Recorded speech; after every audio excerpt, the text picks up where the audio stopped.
2 months ago, I made my first review of the GPi case, and in that review, I talked about a CM3 upgrade that was in development. I was lucky enough to get my hands on a unit from the first batch to showcase here, along with my first ever interview from a developer in the Taiwan DIY scene. Just like the original Raspberry Pi cartridge for the GPi case, you are going to need to supply your own CM3 Plus Lite for this kit. This kit comes with everything that you'll need, but you will need to supply your own SD card. The CM3 chip slides directly into the mate, just like a RAM chip, and the entire thing goes directly inside the 3D printed case that's included in this kit. This comes with 2 different sets of stickers that you can use. One is for the back face, and the other is for the top part that extends over your GPi case. This mate kit gives you easy access to your SD card on the top of the device, but you also get access to 2 additional USB ports, one that can be used for power and the other one that can be used for OTG functions.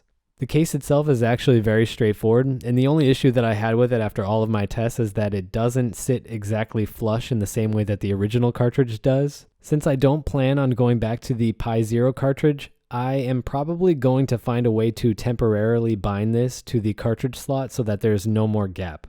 If you buy this, there are actually 2 images out there right now for this case that include the shutdown scripts and the files that you need to operate the case itself. The one featured here is actually my favorite, but it doesn't include a Dreamcast or a PSP emulator out of the box, so you will need a Wi-Fi adapter if you want to update this image. I was able to easily plug in a flash drive with the ROMs used in this test through the top USB port, and the system imported all of the games with no issues. Now, the only downside to this case is that you will not have enough buttons for the top-end systems that this chip can power, but you can get by with some titles without too many issues. This system can actually run a decent amount of PSP games, which I was surprised to see, but you are going to need to tinker around with the emulator settings and overclock values if you want to get a bigger selection of games to run. Even if you exclude PSP, Dreamcast, and N64, this new cartridge gives you the ability to play retro systems much better than the original cartridge due to how underwhelming the Pi Zero is for emulation.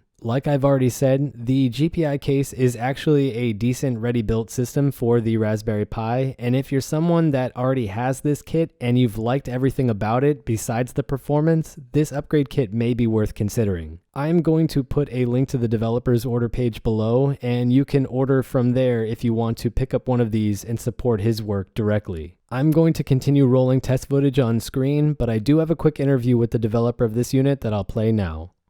For those that aren't familiar with your work, can you describe some of the other DIY products that you've worked on? I am actually a software programmer, and I love retro games. I love the console and games I used to play when I was a kid. In the past, I made a JAMA adapter that converts a Retro Pi into an arcade board, and I also make a USB-C box for gamers to play arcade mainboard using CRT, LCD monitors, and USB joysticks. I also developed some gamepad adapters to let you play retro console using the latest gamepad like PS4 or Xbox One controllers.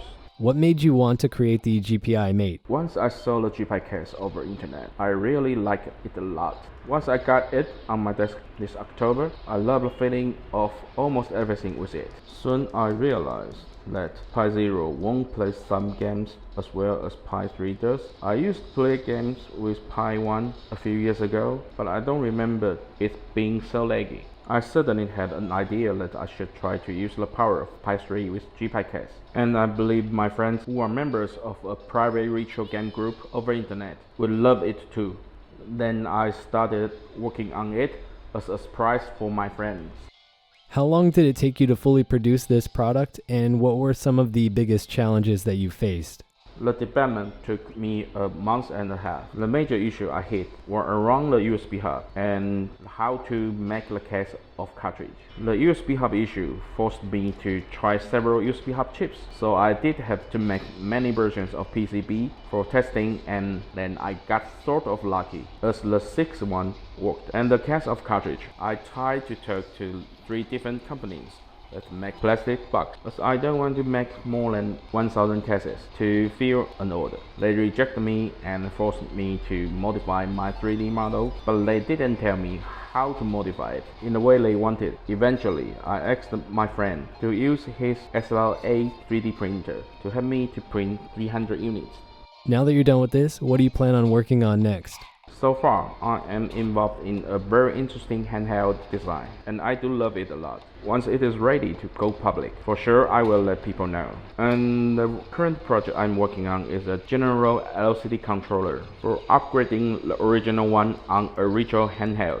The first sample of this LCD controller would be ready soon.